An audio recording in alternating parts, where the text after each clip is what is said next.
Today we talked to John Tabatabai about the early days of online poker, the early days in crypto, and the similarities between the two spaces.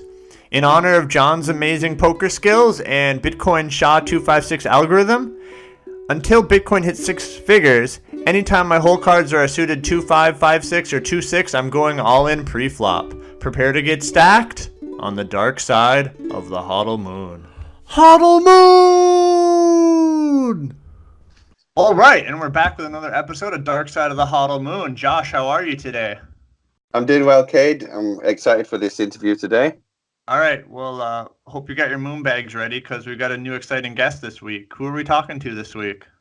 This week, we're actually talking to a guy called John Tabatabai. Now, I know him from Reading University, where we both went to university there. We both played poker at the Poker Society. And as chance would have it, last year, we're in a conference call together. I was working with a company called Hycon, and he's still working at a company called MouseBelt. And we jumped on a conference call, and I was like, John Tabatabai, I'll never forget that name. So, John, how are you doing today? Well, what a wonderful introduction. Thank you very much, Josh. And thanks, Kate, for having me on your guys' show. It's a pleasure to be here. And I love the name of this podcast. So I'm pleased with such a great name. I can. Yeah, that's awesome. And that really clears up some question marks I had, too. It's Reading University, not Reading University. I assume you guys were literate before post-secondary education, so that makes sense. Well, they call it that because they give you a test at the beginning where you've got to be able to read a couple of 5-year-old stories. If you read them well, then they let you in. That's where the name came from. Nice, awesome. So you guys go way back, and I understand that you guys played poker together. Yeah, yes. We played poker at the Poker Society. So John was in his last year, and I was in my first year. And then, John, you graduated and started playing professionally. And then I was still at the Poker Society. I was vice president of the Poker Society in my last year. And then you were doing big things in the World Series of Poker and stuff. You were like the talk of the society at the time. I can remember that. Well, by big things, I was just pressing buttons and hoping for the best. But yes, that's pretty much what we were doing. So yeah, after university, I was very fortunate to have placed well in a couple of big tournaments, which then led to like a sponsorship deal. Then after that, it's very hard to do anything else, at times, so to speak. So I spent many years in the poker space. And yeah, it was a very, very interesting time to be part of something really early. I actually started playing poker much earlier. So I actually played poker when the internet wasn't even a common thing in Europe, where I remember I used to connect with those. I'm sure you guys remember those modems, right? Dial up, yep. Exactly. And I actually started playing back when No Limit didn't even exist. Like it wasn't a game online. There was no tournaments online. Full Tilt, PokerStars, none of them existed, and it was very interesting to see the transition from then up until, well, I don't play anymore, but over 5, 10, 15 years, how the game changed, how the industry changed. And I actually see a lot of people often compare the crypto space to the .com bubble, but actually for me, because I wasn't really part of that, I see so many similarities to poker from how poker began online and just the changes, not just the players or the style, but also the companies, the people running the companies, the strategies, and that's what gets me so excited. I don't know if you want to talk about crypto just yet, but for me, that's what gets me so excited about crypto is that it really does feel there's like a lot of similarities, like how early on we are in the crypto space. It's an exciting time in the space, and you said No Limit didn't exist. So what were you playing? Were you playing Pot Limit? It was Fixed Limit, actually. Those were the games back then. It was Fixed Limit Hold'em. I don't know if there was Omaha. I don't think there would have been Omaha. So I think it was Fixed Limit, and there may have been Pot Limit Hold'em. But I started off my career for the first year playing Fixed Limit Hold'em, which was possibly imagine ever having played that now, but that's just you don't need that's the amazing thing. You don't know any different when you're in a new space, right? So everything that we know about crypto now, whatever it might be, what wallets to use, what exchanges to use, how you use an exchange, those are the default options. Those are what we use today. But when we look back in 3 years' time, 5 years' time, we may not even remember these. Like we don't know what the future holds, but it's going to be something radically different. Because right now, all we know is that most things are difficult, and it won't be difficult in a few years' time. Same with poker. It was very difficult to play fun games. It was very difficult to, there's a lot of things that were difficult, but then in 2 years' time, it was the new norm that you adjust. Yeah, that's true. It's true. And actually, there are a lot of people that came from the poker background who are now in the crypto world. So I don't know if you're a big fan of Bitcoin Cash or not, but Calvin Ayre, he was a Bodog guy. He set up the Bodog online stuff.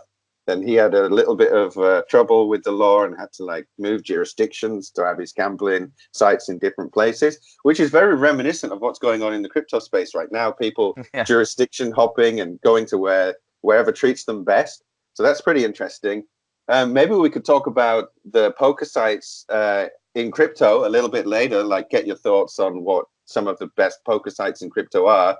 Because currently right now, there aren't really too many good, really comprehensive offerings. I know that there's Coin Poker, there's True Poker, there's Betcoin.ag, there's Virtue Poker, but none of them have got the traction required. They don't have enough, let's say, liquidity in terms of the amount of players on there that are playing, and their tokens itself have lost a lot of the value since that they were launched, so people don't really feel incentivized to play there. But stepping back a little bit, maybe you could talk about your sponsorship at Betfair and how that went, where you traveled around the world and you played all these high roller tournaments. That was pretty cool. I think people would love to hear about that. So maybe you could share some info. I'm not sure if people want to hear about it, but sure, I can share. In all honesty, again, it was because it was so early where these companies were experiencing massive booms, and as a result, they had a surplus of cash. And again, I was at the right place at the right time, so I was one of the lucky few who got selected to travel on the company's dime, so to speak, play tournaments, and in return promote the site, play on you're doing interviews, that kind of thing, promote Betfair. And it was a great time. I mean, Betfair, they did really. I mean, they pioneered a lot of things. It was a great company. I was very, very pleased to be with them for many years. And again, it afforded me the opportunity to meet a lot of great people around the world.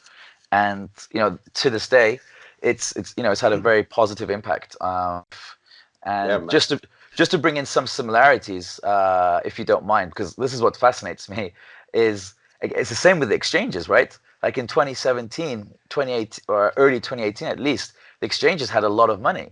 They didn't know what to do with it. They had to stop letting people sign up to the accounts. And you could also see with this extra cash, tons of various promotions and outreach or whatever it was. And then we saw last year with the exchanges, some exchanges were, there was a lot of hacks. Whether they were all genuine or not, we don't know. But there was a lot of, in the bear market, when they're not doing as well, you could see they were struggling. They were laying people off. Same thing happened with the poker sites, right? They started a business. Some started merging. All the players started becoming rake hunters. It really is fascinating the similarities I see. Yeah, well, I think a lot of like Josh said, a lot of people who are into poker got into crypto, and you kind of mentioned this, that you kind of went from maybe playing online to playing in live tournaments. And I did a little research as the great co-host that I am. What was it like to play Devilfish Heads Up? Oh, um, well, that particular game that you're referring to was not a pleasant experience because sadly they only show the edited version on TV. But I don't think he's saying that I was absolutely crushing him that game. I had him all in, I don't know, maybe 8 or 9 times as a favorite, and I lost every one to eventually lose that. So that was very frustrating. But I played a lot with Devilfish, and I mean, we both lived in London, so we were at a lot of the same events. Nights out, we'd run into each other quite frequently, and he was actually he really was one of the biggest characters you could ever come across. It was bizarrely fascinating, very witty, and pretty smart guy actually. So yeah, no, it was an honor to have played with him over the years. Yeah, I mean, Yeah, I just the read his name. book. It was a great book. Swimming with Yes. the Devilfish. Yeah, It was yeah. great. Great book. And believe it or not, I don't think he exaggerated too much. I could believe it. I mean, he's from Hull originally, and people in Yeah. Hull are very wily in their ways, so it's pretty cool. Yeah, All he was right. probably the king of Hull. All right, Yeah. and John, how did you manage the highs and lows of being a poker pro? I think with a lot of crypto trading, during these booms and busts, there's a lot of highs and lows in crypto trading and in the crypto space. So I'm kind of wondering, how did you manage the highs and lows of being a poker pro? I'm sure you had big winning days and days where you got coolered and things didn't go as well. Yes, so the true answer is I managed it badly. Is the true answer. I'd love to be one of those guys that can give you a very considered and thoughtful response, but the truth was I made a lot of mistakes. Most of my mistakes were around, I guess, temperament. But the good thing is that now that I've got my second chance, this is how I like to look at it with crypto. I've learned a lot. So now, when the market actually, I'm genuinely happy because I just get to buy more at a better rate. Um, I mean, not blindly, of course. There's a process I like to go through. But yeah, in regards to poker, going back, how do you manage it? Everybody has their own style. Everybody has their own, I guess, systems that they like to deal with. And some deal with it a lot better than others. I think is to always think through your hands, right? Think through, and it's the same with crypto. Think through your decision-making process. Did I come to the right conclusion, and how did I come here? So in poker, it would be, why did I play this hand? Could I have done this any differently? Did I want him to call? Did I want him to put more money in? Did I want him to put less money in? And then you have to look at, okay, did I simply get unlucky? And if the answer is yes, then there's nothing to be upset about.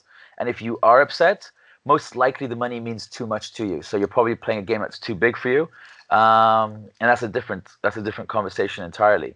And if anywhere throughout that process, actually you realize, well, you know what, maybe I took too much B, I could have done something differently, or I should have done something differently. Then you shouldn't be too upset. Then you got to think, okay, you know what, a little bit of it is on me. Maybe I got unlucky, but still, I could have improved. I could have played better. And it's that thought process that I think is a very valuable skill set that you learn in poker. That's incredibly valuable now in, let's say, investing or cryptos. That's what it is, really. You're investing in various forms, right? Yeah, I think it's important to have a cool head. I know when I buy crazy altcoins that completely tank, I cope by drinking copious amounts of whiskey, but everyone has their coping mechanisms. Yeah, mine's not too far from whiskey either. I think we've Well, all only got create those bags. soju. Soju and beer. All right, Yeah. cool. Josh, do you have any more poker questions, or can we transition to a little crypto? Well, a little bit. Hold'em manager or poker tracker. Which guy were you? Were you a Hold'em manager guy or are you a poker tracker guy? Wow, it's been so long ago. I don't even remember. Um, I mean, I still have Poker Tracker installed on my computer, so it must be that one. There you go. So, like, I used Hold'em Manager when I was reviewing my hands because I used to play online professionally for a few years. That's why I was traveling around in Southeast Asia, and that's when I discovered Bitcoin. Because when the U.S. government shut down online poker in 2011, do you remember Do you remember that day? Yes, I That was remember it vividly. So that's when me and my I don't know, my crew, I guess you could call them, we started to look into alternative funding methods. And that's when we first discovered Bitcoin back in 2011. So that's an interesting segue right there. So I'm happy to transition into crypto in general. So just to give the audience a little bit of a backstory about how me and John were reintroduced to each other. This is I was, phenomenal story. It's it's yeah, it's a it's really it's cool story. unbelievable, actually. So it's been a few years, obviously, since we were in touch. We knew each other at university, but other than that, we like went on our own path, and that was cool. And then I was on well, let's go back a little bit further. Ashley Meredith is one of your colleagues at MouseBelt, and I met her at a conference in Seoul, which is called Beyond Blocks. When we were at Beyond Blocks, she was there, started networking, and got talking to her, and we well, actually invited her to the office the next week. She came to our office, and she was fairly impressed with what we were doing and what we had going on there. And we were fairly impressed with what was happening at MouseBelt too. So we had the idea to form some kind of an MOU, like a memorandum of understanding, and do like a bit of a PR stunt around it. So we got Ashley involved and Jason, who was the vice president of HiCon, in a room together, and we organized a nice photo shoot. And then we wanted to progress things a little bit further with MouseBelt. We were looking at maybe doing further integrations, maybe asking for more funds. I'm not sure exactly what the scope of the conversation was going to be, looking back at it now. And we got on a call, and then they said that John Tabatabai was going to be on the call. And I was surprised because it's like, it can't be too many John Tabatabais because there are not too many Josh Igos either. So I thought, all right, it's got to be this guy. And when we got on the call, it was you. So that was a nice introduction. It was a big surprise. And we were calling from Paul Williams's Skype account at the time. And you thought I was Paul Williams, and you had no idea who Paul Williams was. So you were like, Paul, where do we know each other from? And I was like, oh, okay, I'll catch up with you after this call. So then after this, I sent you a message, and we got talking again. We caught up, and you started traveling around. You were traveling around Asia at the time, and you went to a North Korean restaurant somehow or something like that. Anyway, so that's how we got reintroduced, and it was really good to meet you again and think, oh, we're both doing similar interesting things. You were in poker, and then we transitioned both into crypto, which is cool. So John, can you tell us a little bit more about how you moved from a poker player into working for what is now MouseBelt.com, and also there's another company, a capital investment firm as well. Could you let us know about that? Yeah, sure. In order to get here, I'll try and be brief. But after I transitioned, I always wanted to do something and build something of value. So I actually had a couple other startups in between from when I stopped playing poker, which was around 2013.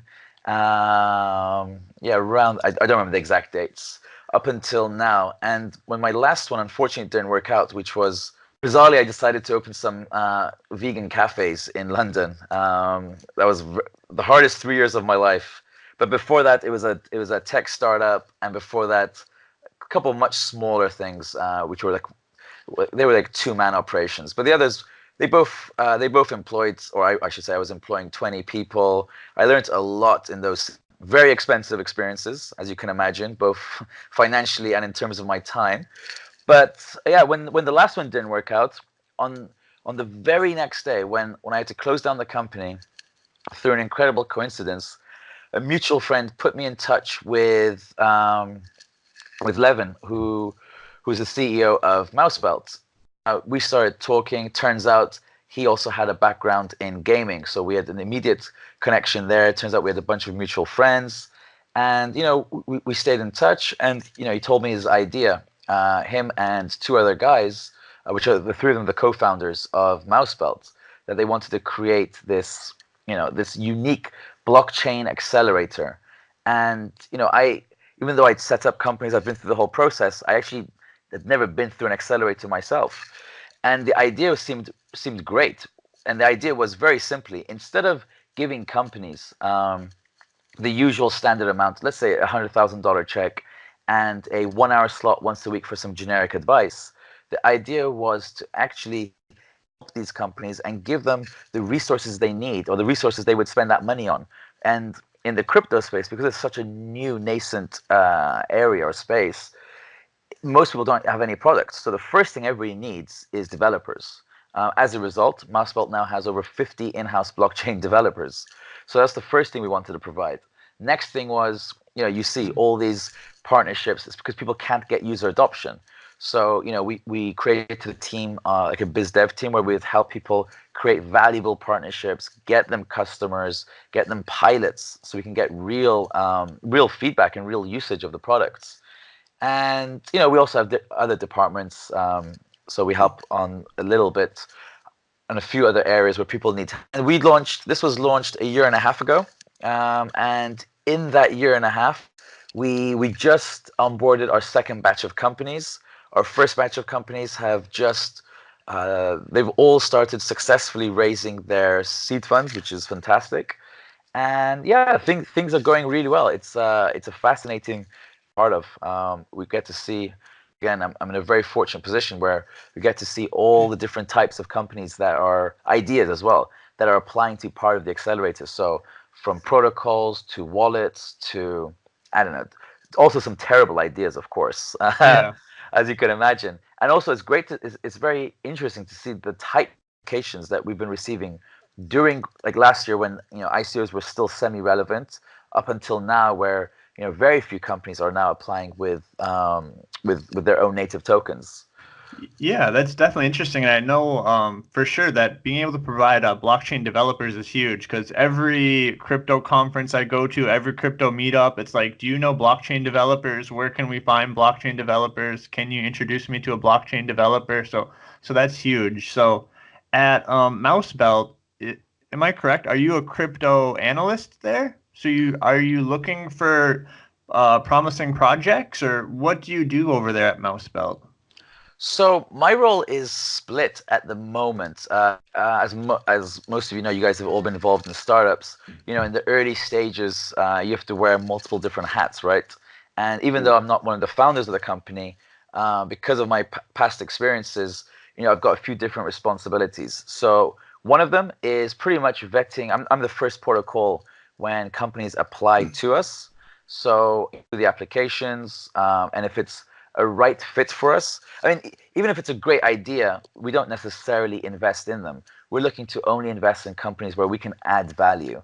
So sure, we want to help on the tech side of things, because at least that way we know they're going to have a product. They're going to have a product that works, because that's all we've been doing. We've just been building products in the blockchain space.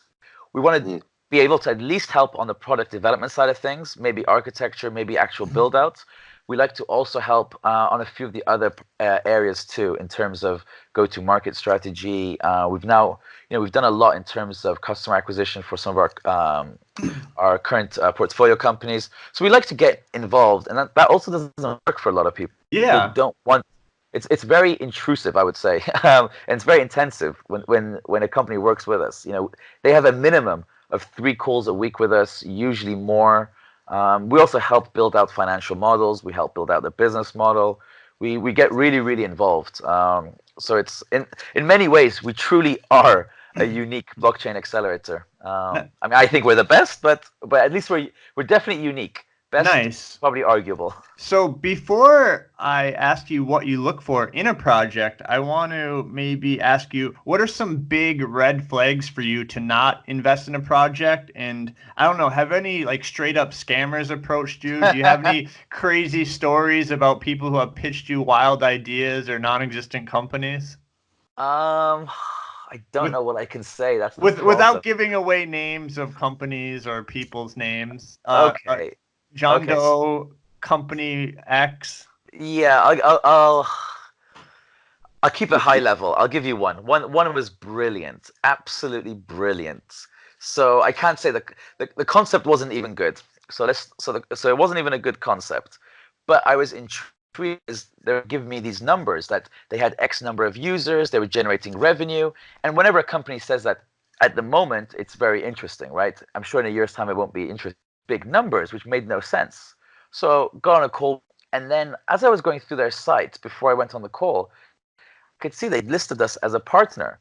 And then I could also see that they'd listed tier 1 exchanges, multiple tier 1 exchanges, as having agreed to launch their IEO. And this doesn't even make sense. Like, I know that's not how it works. And I've been on plenty of calls with tier 1 doing IEO negotiations, possibly for some of our companies, etc. So I'm very familiar with all of their processes. I'm familiar with their terms. And so I'm on the call asking them just general business questions about their company. And then at the end, I ask, well, why are we listed as a partner? We've never even spoken. And then start asking them about these tier 1 exchanges. And it's a video call, right? Straight up explaining to me why MouseBelt is a partner with them. But I'm like, but we aren't. We've never spoken. And they're like, yes, but because we've applied, shows that there's some form of partnership. And they're telling me that it's absurd for me to say that we're not a partner at this stage, And then there was, that made me laugh. And this is ignoring the fact that they were trying to, a couple months ago, raise 100 made up idea. Maybe last year they could have done it, or 2 years ago, but not anymore. I mean, that was the best when someone's telling you why you're wrong for them being your partner. I was like, okay, well, cool. Hey, So hey, that was my favorite. Josh, scratch that idea. Don't put MouseBelt as a partner for Darkside of the HODL Moon podcast. Yeah. Well, I mean, at the very least, we know each other and we've spoken. You know. So yeah, that was great. I mean, also they were the funnier part. Well, an equally funny part is they were also like in a kid's room, like a place, yet they were wearing suits. Very bizarre. It was just it was great. I enjoyed that one. Oh, there's a lot of funny stories in crypto, indeed. Maybe one day we'll have to share some more because I can't really share some of them on air. Yeah. Or we could do a whiskey version one day. Where that'd be great. We're all doing shots. The telling stories. The crypto expose episode is gonna have like over 100,000 views easy. It's gonna be off the blockchain for sure. For sure, man. All right, so that's cool. So could you think about then the thought process that you go into when you are evaluating a serious project? So we've talked about some of the funny ones. How about like one that you think, all right, this is looking pretty good. Do you have like a checklist of things that you go through? Obviously, the average, let's say the retail investor, they do this. They go on LinkedIn. They quickly look, is there a LinkedIn? And they go on Telegram. They see, are there over like 5,000 people in the Telegram account?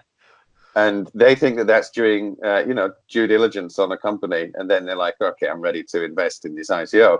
Obviously, that's not the way that you approach it. Fingers crossed. So how would you approach a potential partnership investment, someone that is going to be part of your, incubator accelerator program? So, I think we're pretty unique in this regard too, where most VCs or let's say investors or accelerators do have a checklist of what they're looking for. For us, I mean, we have a very detailed and rigorous due diligence process. Once we like a company and we negotiate terms, before obviously they're onboarded, we do have a very intense process that we go through that we check everything. We do background checks, multiple reference checks. We do a lot of checks because, like you said, the space is it's full of opportunists, which is what it is. But before that, in terms of what we will invest in, I mean, there's a couple of things that we're not too interested in right now, just because of the space. For example, we're not overly interested in competing blockchains. Blockchains that are competing with Ethereum. We're not too interested in that kind of thing at this moment in time. But obviously that changes, right? It's a space that moves very quickly. But what we do look for, So what I was saying is we don't have a specific investment thesis. It's more a combination of things. So because they're early stage companies, one of the most is the team. And again, obviously experience is ideal, but you're not always going to get people with experience. And I started with no experience. So did some of my co-founders at some stage, even though now they themselves have been through various accelerators, including Startup 500. So we lance, but we look at personality. We look at we try and evaluate: do they have determination? Will they be able to stick it out when it gets really, really hard? Because most people can't. Most people have to be able to chew glass for multiple hours. That's what I think to myself. Can this person chew glass for hours? I think it was Elon Musk that said that's what it's like to be an entrepreneur. And that stuck with me because that's exactly what I've gone through myself. So we look for a real hard, somebody who's got a great character and can go through a lot of pain. If they can do that, that's a huge plus. Yeah. So obviously idea is a very big important part too. Good is the idea, how well thought out is the idea. The other part is, of course, what niche is that idea in, because some niches are just notoriously difficult. Like I just said, the protocol, the blockchain niches are notoriously difficult to penetrate at the moment. I mean, as an example, just look at I don't want to say EOS, but look at some of the bigger blockchains. They've got they're paying people to build on their platforms, and still there's very little activity. So what chance do we have? So there's some niches that we're not too keen on, some niches we're more keen on. And then another big part of it also is the deal. Is it a good deal that makes sense for us right now? Perhaps we can partner with portfolio companies. Perhaps there's some synergies within our network. Because there might be a great team and a great idea, but if we can't actually add value to them, there's no way we can help them. Then it wouldn't be fair for us to invest in them, because then all we're doing is just putting cash in, right? We're not actually adding. We like to be, as Kevin O'Leary says on Shark Tank, we like to be smart money. So we want to do more than just be able to really add value.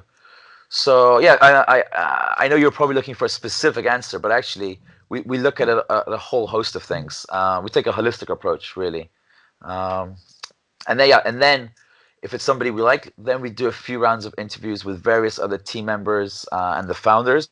If we like them and it's somebody we want to work with, because that's the thing, we want to make sure we like the people too, because at the end of the day we have to speak with them almost every day. So if we all get on with them, it's a good idea, good niche, it's good terms, it works for both parties, then we'll move to the due diligence process. Sorry, I got interrupted there for a second. I hope that worked out all right. So I really like the fact that you mentioned adding value. And I think that for us, when we were working with you at the time, we really thought that the university side was massive, because you work with a lot of university blockchain societies, right? So I know that that's not your particular area. That maybe that's Ashley's one. Maybe we could get Ashley on to talk about that in another episode in the future. She would love that. That's one, added value. The other thing that I think that you have, which you already mentioned, is the 50 blockchain developers. And I think that that's massive. Every company, like the company I'm with right now, we're always looking for developers, honestly. Like everybody wants the right people in the team, especially if they've got that technical expertise. So I think that that's the biggest value add that MouseBelt has. 50 is a lot of people. So that is quite a high burn rate that you must have. So yes, it is. But so MouseBelt is actually comprised of a lot of so like you just mentioned, we've got the whole university side of things, which is essentially a kind of like a coalition. I think there's maybe 70 universities that are part of it. Might be more now. I'm not too involved there. So we've got a lot of blockchain universities that are signed up, and we've got curated core blockchain engineering, blockchain business, and leadership.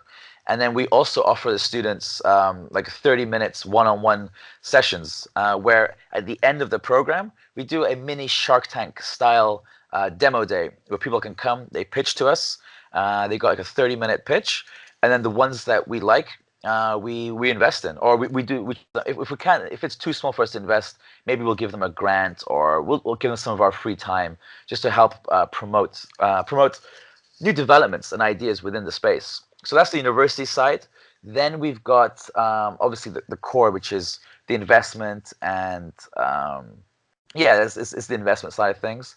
And then we've got the blockchain engineers.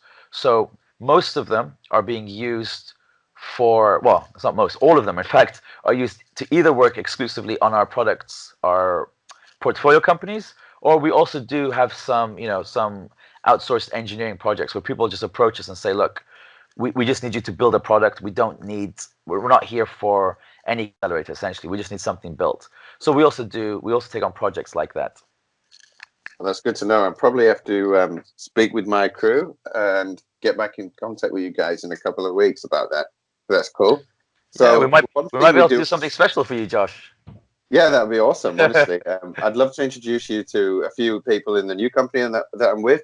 But that's for after this call. So anyway, one thing we do on the show every time we have a guest on is we do something a little bit silly and a little bit, just a bit of humor, a little bit of banter, is to make a prediction about the price of Bitcoin in 2020. So we've done a prediction show where I called the high of $86,000 US in 2020, but with a low of 6,000. Now, This is behind the sky stuff. That's insane. Yes, a lot of volatility, but if you're looking on the logarithmic way, it's not that bad of it. It's not too bad. So some people say it could go to 100K quite quickly. So what's your prediction? Not to put you on the spot, but kind of to put you on the spot. just think about it for a little bit, and then what would you say your high and your low is for BTC in 2020? Okay, so the all-time high for BTC in 2020. Wow. Thing is, I'm too much of an optimist. So I'm gonna try. I'm gonna put on my pessimistic, negative hat, and I'm gonna say 48,500. 48,500. Good. All right. That's And the still a funny lot thing, higher than and the funny today. thing is that's me being pessimistic. Yeah, nice. That's the low right there, just shy of a 50K. That's not bad. That's, so yeah, so I'm gonna say that's the high, and in terms of the low, oof, I mean the low is not gonna be 6K. That's just insanity, my friends. The low will be whatever it is we enter. I think the low will be 6,000, huh? I'm gonna go with, what are we at today? Oh, the last time I checked, which was honestly, it was last week on Friday. So it's been a week. It was 12 million won at the time, like 12.6 million won. But that, I don't know what that is in US dollars. Yeah, right now it looks like it's 10,150. All right. In that case, I'm gonna go with this. I don't know, but I do know we'll hit 48.5. That's obvious. Nice, I'll nice. go with 9,200 as the low. All right, nice. 9,200 as the low. Nice. All right, But I hope you're right though. I hope we do hit 6K.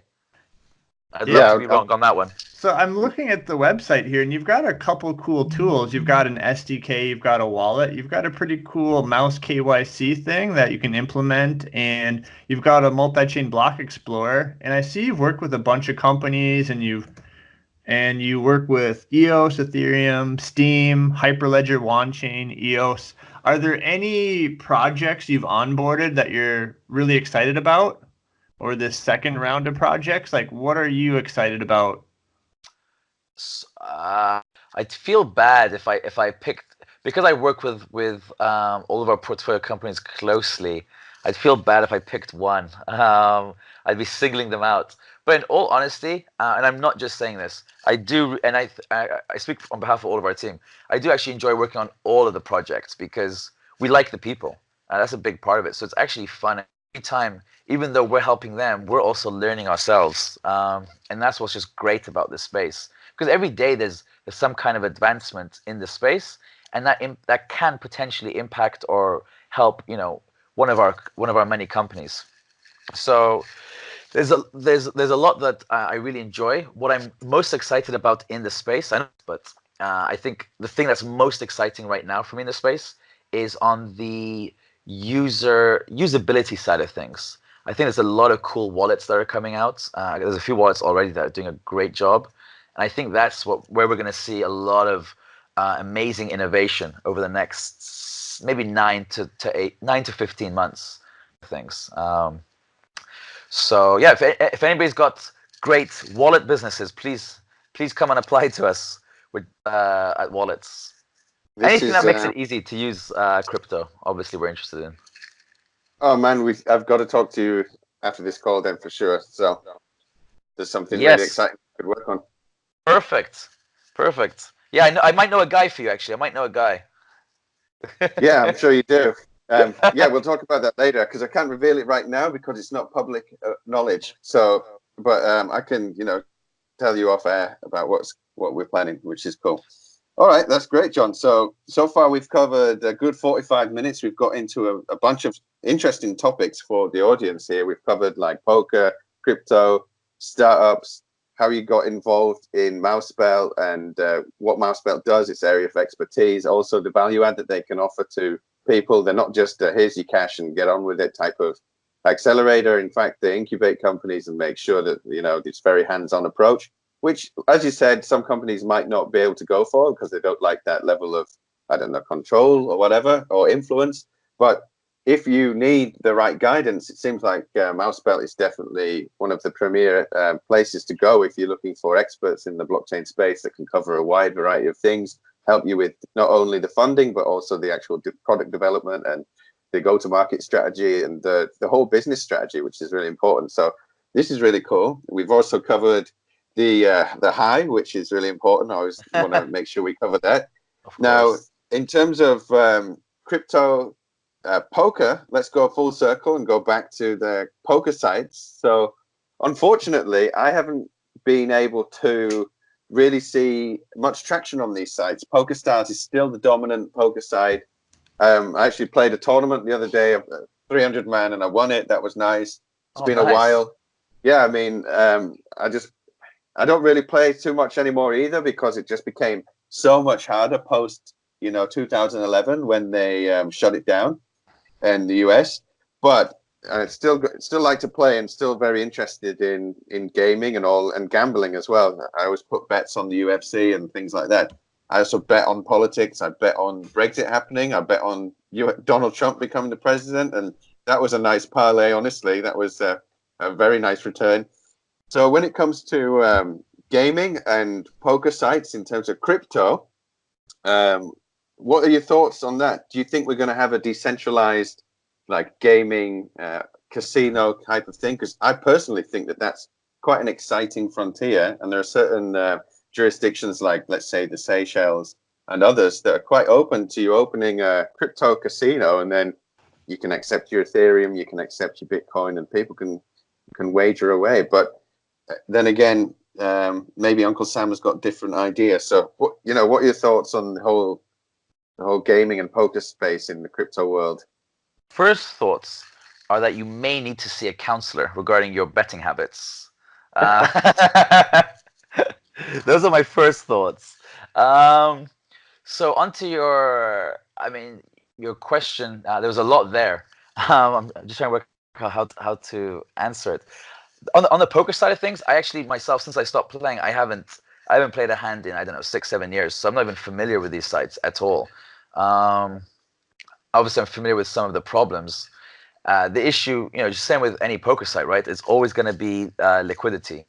Right. It's hard. I don't think it's a crypto issue. I think it's just a general poker issue because there are plenty of poker sites in 2009 and 10, even 2008, that were struggling to gain traction because there was just too much competition. So as we saw, only 1 to 2 sites actually ended up winning. And maybe with these poker crypto sites, probably not.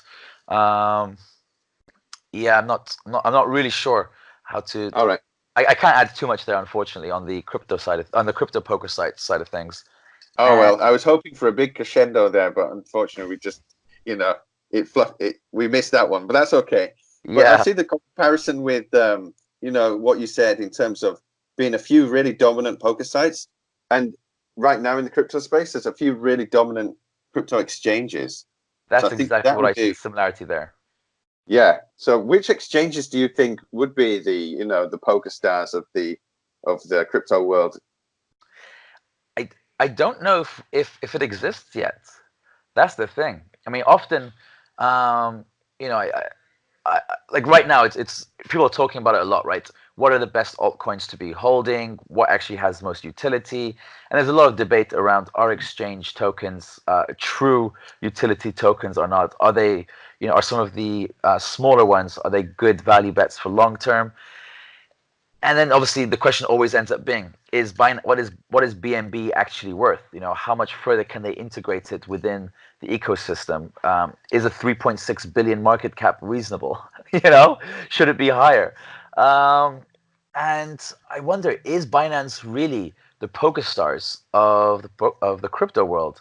Or just like when Paradise Poker was the #1 poker site for many years, they had Carmen Electra, right, doing all of their ads. And then out of nowhere, PokerStars came and Paradise Poker just became nothing. Went from 95% plus market share to having less than 1% market share, right? Could the same thing happen here with Binance? It's impossible to know, right? It doesn't feel like it could happen because we're living in the today, in the now, and right now it seems like a beast. They have everything, they own everything. They're at the forefront of everything. They seem to be well integrated in all the right places. But what happens when a regulated exchange comes out that has the backing of some key governments. Maybe they'll be able to onboard 1 million people overnight. Maybe they'll be able to have crypto credit cards or debit cards with 1% fees, crushing Coinbase's, crushing anything Binance is doing. We don't really know how the various governments or how the various banks are gonna, or the various existing exchanges, various stock exchanges of the world are gonna react. Maybe they've got something planned too. I know that Binance, or at least a lot of these big exchanges, will eventually become banks. That seems to make sense. It's hard. It's hard. I have no idea. Yeah, well, if I can jump in here, I think exchanges, they come and go, but it's all about the network effect, having the users. And when it comes to the crypto thing, I think you're going to need one or two of these crypto poker things to get big enough where there's enough games, there's enough volume, there's enough money and interest for it to really bloom. Like, you need to get that core base of users for it to have any chance of expanding beyond that. Yeah, absolutely. So that even then feeds into the next question, which we always like to ask people, which is, what are the biggest obstacles in your mind for mass adoption? Because I think that mass adoption is on the lips of every crypto hodler. It's on the mind of everyone that's invested in cryptocurrency, in blockchain technology in some way, shape, or form. But people have got different opinions about what the obstacle is to mass adoption. So if you could, share your thoughts about what you think's needed to get it into the mind of the masses, even. It's a great question. I've been speaking, I've been spending a lot of time lately with non-crypto people and getting their opinions. And I think, a lot of people in the space say, "Oh, it's too volatile. People don't know what it's going to be worth." I don't think that. I mean, of course, economic issues and problems, but I think the number one priority has to be ease of use, and things. We need to create a system that is very familiar and similar to what people are currently used to in the banking world, in the stocks world, whatever it is. It has to be something similar. We can't keep sending with I don't know, these cryptic addresses. There can't be no way of recovering funds. So we need some sort of system where there's a few fail safes put in place. This is why I was saying wallets are so interesting. We just need something that's very user friendly, very easy to deposit money and purchase crypto, easy to spend it. The spending part in the last few months has pretty much seems to be taken care of. There's like 15 companies now that are giving you cards and crypto cards. So spending is not so much of an issue anymore, but definitely onboarding and how to send money easily to people that to friends. But again, ENS is taking care of that. A lot of wallets are integrating named addresses to make it easier for people to grapple with.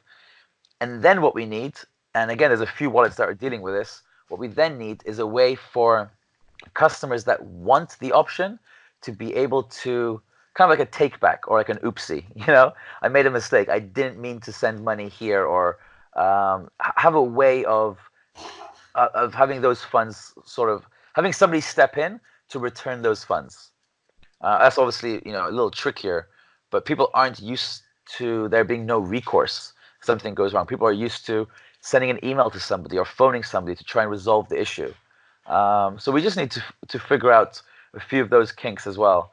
Once that happens, then then everyone's being crypto. That's a good point. I mean, the aspect of finality on the blockchain is something that is not really familiar with the general public. The ease of use thing, I completely agree. It needs to be as easy as possible to use, easier than it currently is in the existing financial system, which honestly is pretty easy. In South Korea, everyone can pay with a card for everything. I haven't seen cash in months, really.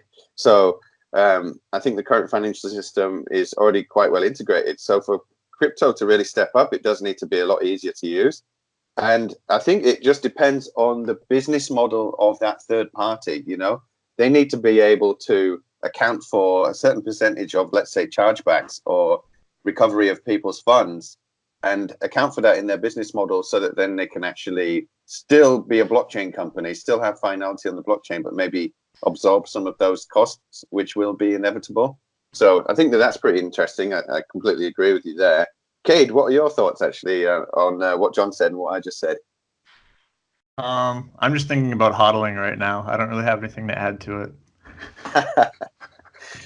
All right then. That's always the answer. Yeah, hodl lads. So we've done a good hour. Honestly, it's been a great conversation. John, thanks for coming on. I don't have any further questions for you right now, but I'd love to get on a call after this call and maybe we could discuss some private stuff. Yeah. But I don't want to talk about that too much on this podcast. So, Cade, do you have any final closing thoughts? Well, let John, do you have any closing thoughts first, and then I can maybe wrap it up? Yeah, sure. No closing thoughts. Just thank you very much for having me on your show. It was great chatting with both of you. It was I mean, at the time I actually enjoyed it, and I hope your listeners enjoyed it too. And yeah, just thank you very much. Nice. Well, I think we Thanks, learned one thing today. There's no shortcut for hard work. Whether John's at MouseBelt or playing poker, he's grinding. I saw he played 110,000 hands in 1 month, and I know Josh is out there grinding in the crypto space in Korea. And for me, I've got a little poker challenge to all of our listeners here, actually to all the no-coiners. So if you want to put your fiat on the felt, just be prepared, because I'm going to check raise you all in on the river with my moon bags on the dark side of the HODL moon.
HODL